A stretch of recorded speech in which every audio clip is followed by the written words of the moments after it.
Ay mga kabesyo, good morning! So magluluto po tayo ng sinabawang sardinas for this video.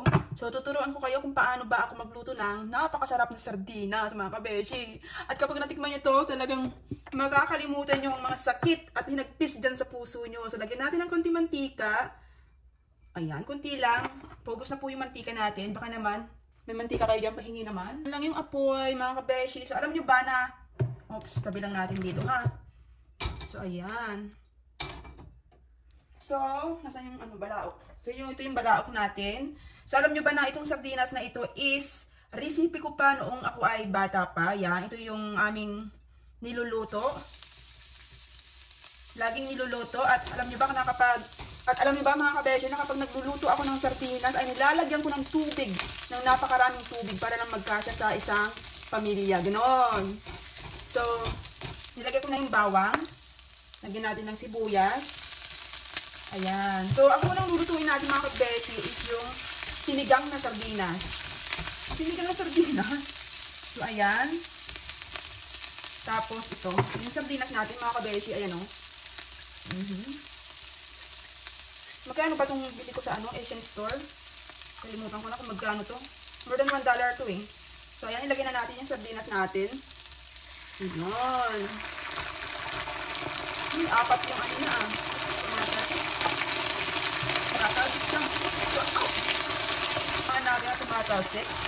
So, ayan, 4 na piraso yung kanyang laman kabeshi. At alam nyo ba, dati na kapag nagluluto kami ng sardinas, is kailangan namin siyang durug-durugin para magkasya sa aming magkakapatid. Opo, so ngayon, hindi ko na siya dudurugin kasi ako lang naman ang kakain. Wala akong kaagaw ngayon. So, yun. Tapos, ang gagawin natin, ito, lalagyan mo ng tubig, tapos ilalagay natin dyan. Sabawan natin siya. Yan. Tama na yung isang lata, kasi ako lang naman yung kakain. Ayan, antayin natin siyang kumulo, mga kabeshiwap. And then, pwede na natin siyang lagyan ng suka. Ayan, lagyan natin ng suka. Tansyahan lang mga kabeshi. Ayan, natry nyo na bang mag-ulam ng ganito? Ayan, comment down below kung sino ang nakatry ng mag-ulam ng ganitong putahe. Putahe?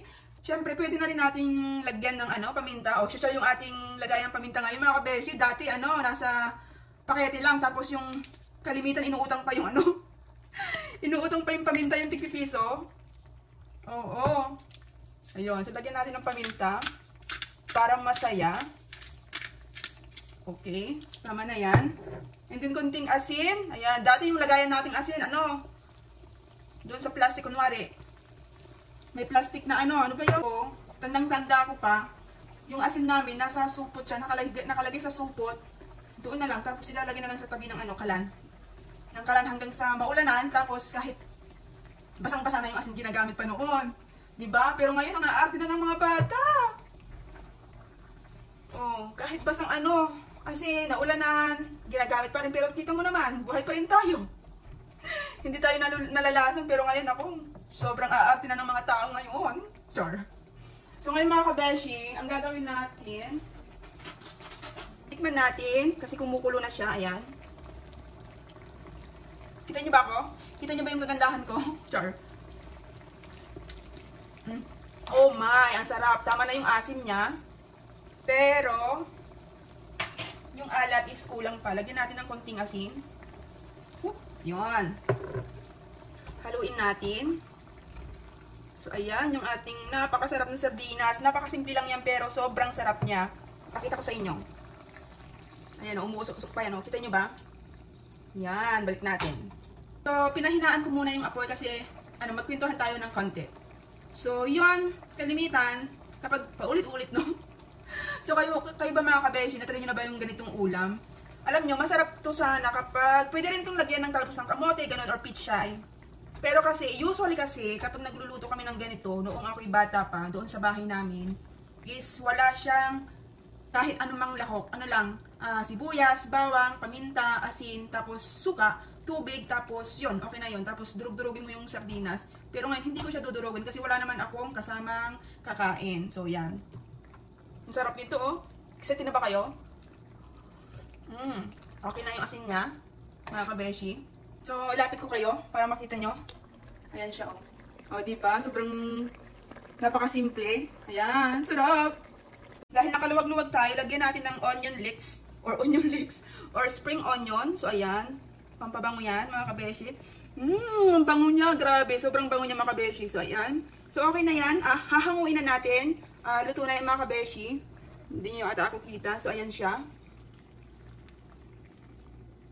Bango. Grabe, oh. Tapos ngayon naman, transfer muna natin dito sa ating bowl, sa ating mangkok. Ayan. Kasi magluluto tayo ng iba pang putahe. Ipapakita ko naman sa inyo yung ibang putahe ng sardinas. Ayan. So, siya, hindi ko na siguro hindi ko na siya babalawan. Ayan. Lagyan natin ulit dyan. Okay naman natin ngayon is ibang putahe. O, diba? Medyo nakaluwag-luwag tayo. Ang daming putahe. So, ito. Papakita ko sa inyo yung ibang putahe ng sardinas. Mga kabeshi. Yan. Kunting mantika lang. Tapos, lagyan natin yung lagyan na natin. Pagsama-samahin na natin, mga kabeshi. Naku, hindi pa mainit. Okay na yan. So, habang inaantay nating magisa yung ating sibuyas saka garlic, pakita ko sa inyo to. Itong sardinas naman na ito is sardinas ng Amerika to. So, medyo nakaluwag-luwag. Magluluto ng sardinas ng mga Amerikano at Amerikana. So ito. So titingnan natin kung masarap ba yung sardinas nila dito. Titingnan natin kung may tatalo ba sa ating sardinas. So ayan. Medyo uminit na yung ating yung ating ricado. So ganyanin natin. So itong iluluto ko, mga kabeshi, never ko itong natikman noong bata ako kasi kapag ganito yung recipe mo sa sardinas, medyo nakaluwag-luwag kaya. At ito ay hindi pwede sa mga kapag marami kayong pamilya, hindi siya pwede sa inyo kasi hindi magkakasya, lalo na at iisang sardinas lamang, no? So ngayon, buksan na natin itong sardinas natin. Ayan. Naku, ang daming dalawang putahe nakaluwag-luwag si Beshi. So ilagay na natin to. Igisa na natin to. Oops. So yung iba, hindi nila hinahalo yung sabaw, pero ako, ihahalo ko yung sabaw. Dahil tumatalsik siya, magayan tayo. Tapos, kailangan natin siyang durugin. Ay, iba yung sardinas nila dito. Makarol yung niya, isda. So, kailangan natin siyang durugin, mga kabeshi, ng ganyan. Dahil, pakita ko sa inyo kung ano yung itsura niya. Ayan. Bango niya. Grabe. Kung nandito kayo, naku. Bango ng sardinas ng USA, Iba yung iba yung amoy ng sardinas ng Amerika. So, igisa lang natin. Tapos, So, itong recipe na ito, mga kabeshi, is kailangan natin ng itlog. Hinaan lang natin yung apoy para hindi masunog. Batiin natin yung itlog. Crack natin siya ng ganyan. Ayan. So, ayan. So, sinasabi ko sa inyo, ito yung kapag ganito yung ulam mo, medyo nakaluwag-luwag ka. Dati noon. Natin din ng mantika ay ng paminta. So, okay na yan. Haluin natin. So, isang itlog lang yung gagamitin natin. Pero kung gusto niyo maraming itlog, ilagay nyo ng itlog. Di kayo na ang maraming itlog, mga kabeshi. Char. So, lagyan ng konting asin. Okay na yan. Bango niya, mga kabeshi. Maamoy nyo to. Tsak na makakalimutan nyo lahat ng mga sakit at hinagpis dyan sa puso nyo. Ayan, tikman natin kung tama na yung alat. Yun pa, tabang siya.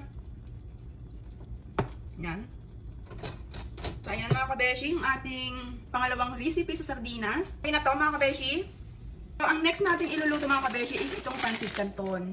So, ito naman, kwento ko lang sa inyo, never ko ding natikman ito noong bata ako.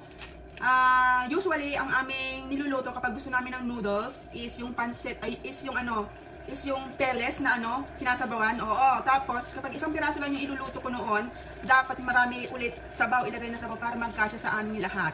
Ganon. Tapos, syempre, matabang na yung sabaw, kailangan mo lang dagdagan ng asin. So, ngayon, dahil nakaluwag-luwag tayo, makakatikim tayo ng pancit canton ngayon. So, yun. So kayo mga kabeshi, nung bata pa kayo, nakatikim din ba kayo ng pancit canton? Yun lang. So, lagyan natin to. Yan. Yan, pahinaan yung apoy kasi masyado siyang malakas.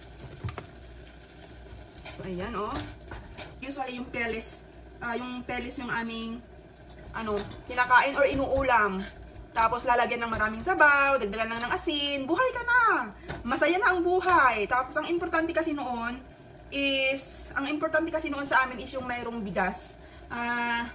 Tapos okay lang yan kahit narik, masaya na kami. Basta may bigas, kasi ang hirap noon kapag wala kang bigas, naku, magugutom ka mga kabeshi. Tapos naranasan din nyo ba mga kabeshi na pag wala na kayong bigas, mangungutang kayo, tapos sasandal kayo sa gilid, tapos sisilip-silip kayo. Tapos nahihiya kayong magsabi na uutang ng bigas, no? Natry nyo ba yung mga kabeshi? Comment nyo dyan sa baba kung natry nyo. Kung natry nyo, hindi pala ako nag-iisa. So, pero okay lang yun. Kahit ganun yung buhay, masaya pa rin. Hindi malusog. Buhay na buhay, hindi nagkakasakit, ganon. So yun, malapit na maluto yung ating pansit canton. So, ang gagawin natin dito, paghahaluin natin tong ricado niya. Ito, okay? Pahinaan natin. Din lang muna kayo. Mainit ba? Hindi naman mainit. Hindi ko nilagay lahat yung yung parang bitchin niya. Kasi ayaw ko maalat. Kasi tumatanda na tayo mga kabeshi. Dapat iwas-iwas na sa alat.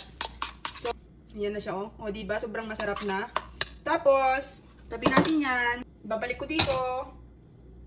So, ngayon naman, ang gagawin natin is, kasi sayang ito. Kapag nagpiprito kami ng yung naalala ko kapag nagpiprito kami ng tuyo, tapos masarap kasi yung mantika ng tuyo. Hinihimod-himod namin yan dito. Kasi sayang yan, paunahan yan. Tapos dati pa nga itong lata ng sardinas, nilalagyan pa ng kanin yan, 'di ba, para makuha yung sarsa, yung lahat ng sarsa kasi sayang. Sarsa, whatever. So yun, ayan, okay na yan. Yung ating mga ulam mga kabeshi, ang dami. Nakaluwag-luwag si Beshi. Ito yung kanin ko. Kain na tayo mga kabeshi. Gang na sardinas. Or sinabawan na sardinas, ayan.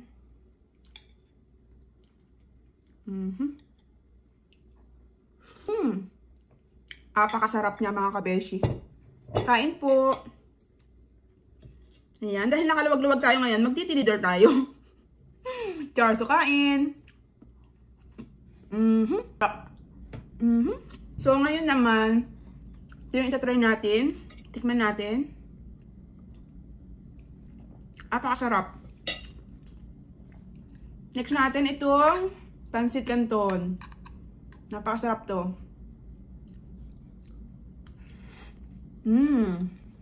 Siyempre, pwedeng iulam yan mga kabeshi. Lagyan ng kanin.